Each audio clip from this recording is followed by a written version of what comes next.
তো অনেকদিন ধরে ট্রাই করতেছিলাম বেসিক্যালি যে নতুন ভিডিও নিয়ে আসার জন্য, তো বাট সেরকম সময় পাচ্ছিলাম না। তো আমার গ্রামে যাওয়ার উদ্দেশ্য করে ভিডিওটা তৈরি করা। আসলে আমার গ্রামে যাওয়ার কথা বললে না আমার মনের মধ্যে অন্য একটা ফিলিংস কাজ করে। তো গ্রামে যাওয়ার জন্য প্রথমত আমার যে জিনিসপত্রগুলো আমার দরকার ছিল, আমার প্যান্ট বা শার্ট, এগুলো আমি আগে থেকেই পরিষ্কার করে রাখছিলাম, যে আমি যাওয়ার জন্য রেডি করে রাখছি, যে শুধু যাওয়ার দিন গুনতেছিলাম যে কবে যাব।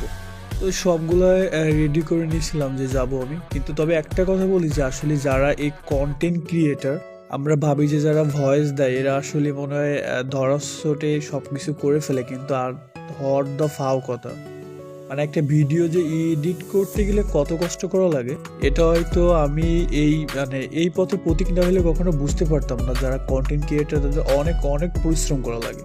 চাইলে কেউ কন্টেন্ট ক্রিয়েটার হতে পারে না, এর জন্য ধৈর্য ধরে রাখতে হয়, কোন ভিডিও কি করতে হয়।